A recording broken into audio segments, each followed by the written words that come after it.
You know, some people walk into a room and instantly feel everything. The tension between two friends, the sadness behind a forced smile, the truth hiding under polite words. We call it a gift, don't we? This ability to sense what others miss. But what if it isn't a gift at all? What if it's the most dangerous thing you could ever have? I'm not talking about danger like fire or knives. I'm talking about something quieter and far more painful. The kind of pain that doesn't leave scars on your skin, but slowly reshapes your soul. Because when you see clearly, you can't unsee. You can't return to that peaceful fog most people live inside, that soft blur of unawareness that makes the world feel simple and safe. Seeing clearly means noticing everything. The words people don't say, the tension hidden behind their smiles, the stories written in their eyes that they pretend aren't there. Watch people at a party. Really watch them. It's like a well-rehearsed play. "How are you?" someone asks. "I'm fine," comes the answer, and both of them know it's not true. But they nod and smile anyway, because that's what the script requires. Laughter fills the room, but it's a strange kind of laughter. Too loud, too quick, echoing over small silences no one dares to name. Everyone knows the rules. Stay light, stay pleasant. Don't ask real questions, don't reveal too much. It's a dance of masks, a choreography of polite pretending. But then there's you. You notice the missed beats in the music. You see the cracks in the masks. You feel the tension vibrating under the laughter. You see the wife who flinches, just slightly, when her husband's tone hardens. You catch the way her smile freezes, the way her hand curls inward, as if trying to make herself smaller. You see the friend who jokes about how tired he is, but there's something in his voice, something heavy, like he's been carrying invisible weight for too long.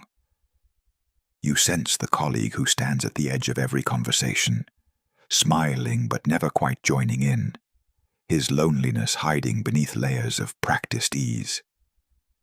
And here's where the danger begins. Because once you see these things, you can't go back to pretending you don't. You can't unknow what your heart has already recognized. You start to feel the world differently. Rooms feel crowded not with people, but with emotions. Conversations feel like mazes of what's said and what's avoided. And your mind, once quiet, becomes a radar picking up every unspoken frequency. The danger isn't that others will hurt you. It's that your clarity will. Because you start to realize how fragile people's worlds are. How much of their peace depends on not seeing what's true. And when you walk into that world with open eyes, your very presence disturbs the balance. You become a mirror. Not because you want to be, but because you reflect back what others are trying not to face. They sense it, even if they can't explain it. They feel exposed, uncomfortable, maybe even angry. They laugh a little less around you. They change the subject when you get quiet.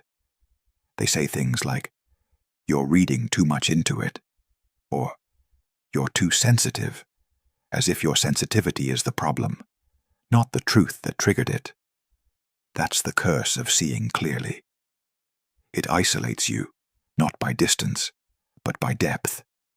You're standing in the same room as everyone else, but you're living in a completely different world. You see what they don't, feel what they can't, and sometimes you wish you could go back. Back to the time when small talk felt simple, when smiles looked real, when ignorance really was bliss. But you can't, because the moment your eyes opened, the play stopped being entertainment. And all you can do now is sit in the audience, watch the actors perform, and quietly ache for the truth that no one else seems to notice. People don't like to be seen too clearly, not because they're cruel or fake, but because your awareness shatters the gentle illusion that helps them survive. You see, most people live inside stories they've carefully built, stories that make life feel manageable, predictable, safe.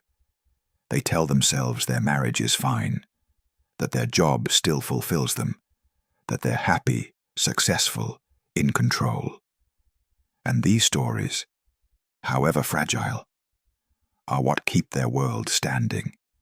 But when you come along with eyes that see past the script, you threaten the balance they've worked so hard to protect. Society, if you look closely, is one grand performance. Everyone has a part to play. The perfect parent who always knows what to do, the ambitious achiever who never falters, the devoted friend who's always cheerful and kind.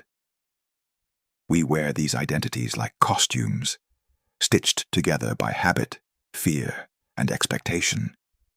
The play works beautifully, as long as no one breaks character, as long as everyone pretends that the stage is real life. But then you, the one who sees, you stand up in the middle of the scene and whisper, "Wait, none of this is real." And suddenly, the spotlight turns on you. Now you are the disruption. You are the one who's reading too much into things, who always makes things complicated, who can't just relax. They call you sensitive, as if sensitivity were a flaw. They call you intense, as if intensity were a crime. And the irony is painful. The very qualities that allow you to see truth become the reasons people push you away. You start to notice the pattern. Conversations grow shorter. Messages go unanswered. You're invited less often, spoken to less openly. You haven't changed. You've simply stopped playing along. And that's the cruelest part, because you begin to wonder, maybe they're right. Maybe you are too much. Maybe you do overthink things. You start second-guessing every instinct, questioning every flicker of intuition that once felt so certain. You tell yourself, just stop noticing. But how do you stop breathing once you've learned what air feels like? You try to laugh when others laugh, to smile when the silence grows too real, to pretend the masks don't bother you. And every time you swallow your truth, every time you nod along to something you know isn't real, a small piece of you slips away. It's a quiet disappearance, not a sudden death, but a slow fading. Your voice becomes softer. Your fire grows dimmer. You start existing in half-light, present, but not whole. That's the real price of awareness, not rejection, but erasure. Not being hated, but being unseen by choice, your own choice, because it hurts less than the loneliness of being misunderstood. And yet, even in that silence, a part of you refuses to die. A small, fierce voice inside still whispers, "This is not madness. This is clarity." It reminds you that truth has always been uncomfortable, that seeing clearly has always carried a cost. You realize then that awareness is not the enemy. It's just that few people can meet it without trembling, because to be seen truly means to be stripped bare. And most souls are not ready for that kind of nakedness. So you keep walking, quietly, carrying the burden of your sight. You learn to hold your truth gently, to speak it when it serves love, and to guard it when it serves only pain. You stop trying to be understood by those who need their illusions to breathe. You let them dream. You let them play. And slowly, you begin to understand something profound. Awareness isn't what takes people from you. It's what returns you to yourself. The danger doesn't stop there, because seeing clearly isn't just about what your eyes notice. It's about what your heart absorbs. And when you feel everything, you start losing track of what's yours and what isn't. You walk into a room feeling fine, light, open, steady. And by the time you leave, something inside you has shifted. A heaviness clings to your chest, a sadness that wasn't there before. Maybe someone smiled at you, but you felt their hidden grief. Maybe laughter filled the air, but it carried a strange echo. Too loud, too forced. And now, it's living inside you. You don't just see people's pain, you carry it. You soak it in like a sponge, absorbing every unspoken fear, every buried sorrow, until your body feels crowded with feelings that aren't even your own. You begin to confuse their heartbreak with yours, their exhaustion with your fatigue. And the worst part is, you can't tell where you end and the world begins. At first, you think you're just being compassionate. You tell yourself you're simply empathic, understanding, kind. But over time, something inside you begins to blur. Your own emotions become distant, muted beneath the noise of everyone else's inner storms. You forget the sound of your own voice in the constant hum of other people's pain. You forget what peace feels like, because you're always vibrating with borrowed tension. It's not that you're dying. It's that you're dissolving, melting into the collective emotional soup that swirls around you. And this is the silent battle within. Because while everyone else seems to be living on the surface, you're drowning beneath it. No one sees the war you fight behind your calm expression. No one knows that every smile you give is weighted with emotions you can't name. It's invisible suffering, a kind of quiet madness that creeps in through empathy's open door. You start craving silence, not because you hate people, but because being around them feels like walking through a storm without an umbrella. Their moods hit you like rain, their sorrows cling like humidity. And when you finally find solitude, you realize how exhausted you are. Not from what happened to you, but from everything you've absorbed from them. But here's the truth. This danger only destroys you when you don't understand it. Because awareness in itself isn't the problem. It's what you do with that awareness that matters. When you don't recognize what's happening, you believe every emotion you feel belongs to you. You think you're breaking down, that you're too weak, too emotional, too unstable. You start blaming yourself for carrying weight that was never yours to hold. But once you see the pattern, once you realize that your heart has been acting as a mirror, reflecting and absorbing everyone else's storms, something shifts. You begin to understand that empathy needs boundaries, that compassion without grounding becomes self-destruction. Awareness doesn't have to drown you. It can teach you. It can become your compass instead of your cage. You learn to pause and ask, is this feeling mine? You start to breathe before reacting, to observe emotions instead of becoming them. And slowly, gently, you reclaim the space that belongs to you. The world is still loud, people are still messy, and the pain around you doesn't vanish. But you no longer carry it all on your back. You stop confusing empathy with responsibility. You realize that you can feel deeply without losing yourself completely. That is the turning point. The moment awareness stops being a curse and begins to become your teacher. Because in the end, it's not your sensitivity that destroys you. It's forgetting to anchor yourself in the middle of what you feel. Once you remember that, the battle doesn't stop. But it no longer wins. You're not here to fix everyone. That's the first truth you must learn if you want peace. Not every truth you see needs to be spoken. Not every broken thing is waiting for you to mend it. You see, there's a difference between awareness and interference, between compassion and control, between understanding something and believing it's your duty to change it. Seeing clearly doesn't mean diving into every problem you notice. It doesn't mean throwing yourself into the river to clean the water with your bare hands. It means standing on the shore, seeing the mud for what it is, and trusting, deeply trusting, that it will clear when the time is right. Because rivers are wise. They always find their way back to clarity.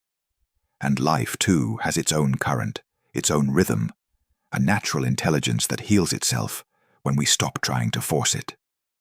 True awareness is not loud. It doesn't shout or prove or demand. It doesn't rush in to fix or defend. It simply sees. It observes the world as it is, flawed, fragile, beautiful, heartbreaking, and says, yes, this too belongs. You begin to understand that peace isn't about blindness. It's about balance. It's not pretending you don't see the pain. It's seeing it and not becoming it. It's feeling deeply, but staying rooted in yourself. When you can see without judging, when you can feel without absorbing, when you can love without rescuing, you become free. This is what it means to live awake, to walk through the world with open eyes and a steady heart, to know that clarity doesn't require chaos, to know that wisdom isn't about having all the answers. It's about knowing when silence speaks louder than words. And then something miraculous happens. People begin to feel different around you, not because you've changed them, but because you've stopped needing to. They sense that your awareness isn't a weapon, that your gaze doesn't demand, doesn't expose, doesn't control. It simply allows. It gives permission for them to be exactly as they are. Messy, scared, confused, real.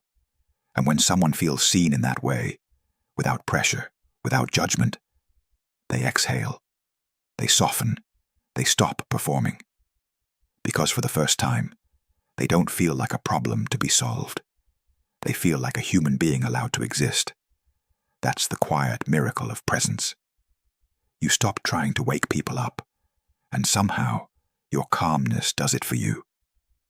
Your stillness becomes contagious. Your peace becomes the invitation they didn't know they were waiting for. The art of living awake isn't about changing the world by force. It's about being so deeply at peace with truth that your very presence becomes a safe space for others to face their own. And as you live this way, aware but not overwhelmed, compassionate but not consumed, you begin to realize something beautiful. You were never meant to carry the weight of the world. You were meant to understand it, love it, and still find light enough to dance within it. So breathe, step back, let life unfold at its pace. See the pain, yes, but don't mistake it for your purpose to heal it all. The world doesn't need more rescuers. It needs more witnesses, more calm hearts who can look at chaos and still stay kind. That is the true art of living awake, to see clearly, love gently, and remain unbroken in a world that mistakes blindness for peace. So if you're one of the ones who sees too much, don't curse it. Don't bury it. Learn to carry it. Spend time alone. Find your center. Protect your peace. And most of all, find others like you, the ones who see deeply but live softly. Because when awake souls find each other, something extraordinary happens. The world begins quietly to wake up too. Stay awake, stay kind, and keep your eyes open, not to fix, but to understand.